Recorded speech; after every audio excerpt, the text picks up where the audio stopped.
이야, 경치 좋다. 경북 청도. 정말 자연경관만큼은 알아줍니다. 특히 단풍 시즌이 되면 청도는 기가 막히거든요. 자, 저 저수지가 뭔가 몽환적이고 악어가 득실득실 막 살고 있을 것 같습니다. 늪지대 느낌에다가 이래 날씨까지 더우니까 느낌이 정말 신비한데요. 이런 천혜의 자연경관을 갖춘 데다가 또 한 시대를 풍미했던 우리들의 개그맨 전유성 사단이 이끌었던 이 철가방 극장. 2년 전에 저 강호발이 세계 최초로 이곳을 촬영하고 많은 관심을 받았었는데 그 이후 시간이 지나서 어떻게 변했는가 싶어가 다시 한번 와보게 됐습니다. 자, 같이 한번 가보입시다. 녹음방초 성하 시절의 점하야 만장하신 신사숙녀 여러분 안녕하십니까? 사만의 마당발 강호발입니다. 오늘은 오랜만에 경북 청도에 왔습니다. 청도는 아시다시피 중국에도 있습니다. 인구 1000만 명의 대도시 청도, 바리, 칭따오, 우리식으로는 청도라고 하는데요. 그런데 그 청도가 한국의 청도도 정말 산 높고 물 맑은 아름다운 고장으로 빠지지를 않습니다. 중국 청도가 이 맥주로 유명하다면 한국 청도는 와인으로 유명합니다. 자, 이 청도에서 한 7년 전에 이 잔잔한 파문을 문화적으로 일으켰던 개그맨이 한 분 있었는데 이름하여 전유성. 예, 전유성 성님이 이곳 청도에 자리 잡고 이 철가방 극장을 운영했었는데요. 정말 인기가 많았습니다. 한 해 20만 명의 관광객들이 이곳 청도에 찾아올 만큼 엄청난 지역 경제 활성화를 이루겠습니다. 그게 잘 되니까 고마 주변의 상가, 펜션, 카페 이런 것들도 다 잘 됐고 또 청도의 명물인 소싸움도 덩달아 흥행을 했습니다. 전국에서 사람들이 많이 오니까 당연히 청도 특산물인 감, 반시, 미나리 등등 전부 잘 팔렸습니다. 곧이어 보여드릴 저 상가에서 이 특산품을 엄청나게 팔았습니다.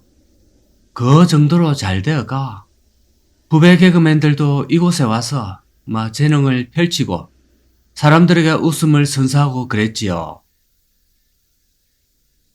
그랬는데 아무에게도 알려지지 않는 그 모종의 사유로 인해가 전유성님과 청도군이 사이가 틀어졌고 그래가 전부 막살하고 각자의 길을 가게 됐습니다. 이렇게 철가방 극장과 주변 인프라는 모두 폐허가 되었고 아무도 살리지 못하고 있습니다. 현재까지. 청도군에서 무려 70억을 들여서 되살린다며 전유성이 없어도 우리 힘으로 할 수 있다. 이래 약간 오기를 불태웠는데 그 기사가 나오고 5년이 지난 지금까지 그 어떤 반전도 이루지를 못했습니다. 지금 이렇게 건물도 썩어가고 이 지역 전체도 유령화가 되어가고 있습니다. 이거 하나 보고 바로 옆에 펜션도 지었다가 망해 있고요. 그린투어 센터라는 저 상가 건물도 다 망했습니다. 저는 누구 편을 들고 싶지는 않습니다. 사실 누가 더 책임이 있는지는 언론에 알려진 바가 없으니까 본인들만 잘 알겠지요. 그럼에도 이 한 가지 점은 확실시 되는 것 같은데요.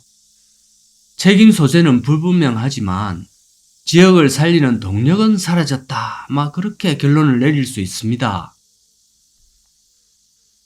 청도와 전유성님 둘 다가 막 각자 엄청난 피해를 입었습니다. 그리고 이곳에 방문할 잠재 고객들, 그리고 이 지역민 모두가 피해자입니다.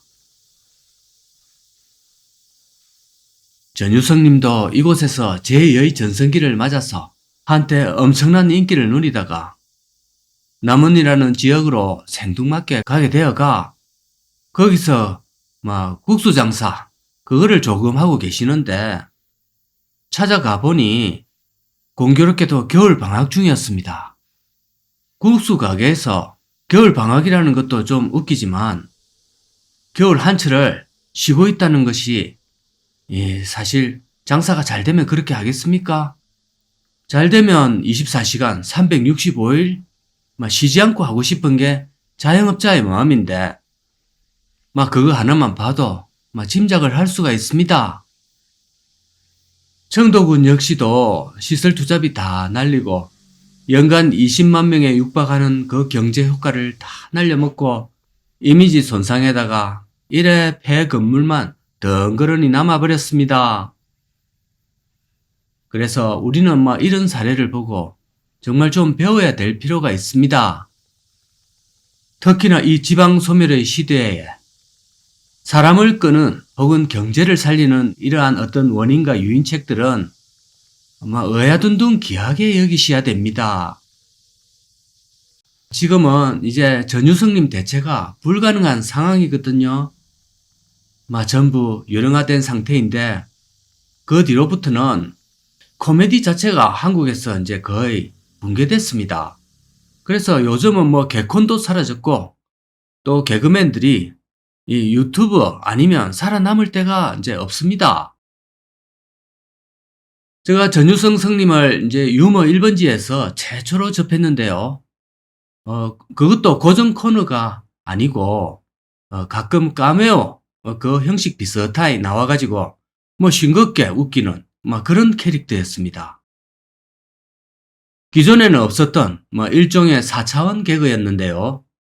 보통은 이제 그 옛날에 웃기던 방식이 코너를 마련해가 예를 들면 변방의 북소리 또는 달빛 소나타 등등 해가 당시만 해도 이제 몸 개그도 조금 있고 이래 이제 일종의 좀 오바스런 바보 개그로 많이 웃겼는데요. 그런데 전유성님은 뭔가 질이 좀 다른 그런 스타일이었습니다. 제가 기억하는 전유성 성님의 모습은 그런 모습이었는데요. 나중에 조금 알고 보니 개그맨을 웃기는 개그맨, 또 개그맨의 대부 그런 별명을 그런 별칭을 갖고 있더라고요. 지금도 그 당시 활약했던 개그맨들의 이 대화 속에 자주 등장을 합니다. 일화가 많았던 거죠. 결국 2년이 지난 지금 다시 와도 이곳은 더 나아진 게 하나도 없고 오히려 더 비참한 모습이 되어 있습니다. 저 철가방 극장 덩그러니 서 있는데요. 문도 열려 있고 아무 관리도 안 합니다. 펜스라도 좀 쳐놔야 되는데 출입 금지라도 하든지. 청도군 공무원들이 이쪽은 쳐다도 보기 싫은 그런 기색입니다. 이 정도로 방치해 놓지는 않거든요. 웃음까지도 배달한다. 그런 취지로 건물 외관을 중국집 배달 도구인 철가방 형태로 꾸며놨습니다. 자, 그런 것만 봐도 시대를 앞선 센스임에는 분명합니다. 개관 이후 4,400회 정도의 공연을 했다 하고요. 또 42,000여 명의 청도군 인구의 거의 5배 수준인 20만 명을 매년 이곳으로 불러들였다고 합니다. 그 당시 청도군 인구는 45,000명이었는데 그 사이 3,000명의 인구가 빠졌습니다. 다시는 이 극장에서 어떤 종류의 공연은 없을 거라고 봅니다. 철가방 극장의 근황이 갑자기 궁금해가 이렇게 촬영을 해봤습니다. 오늘도 시청 감사드립니다.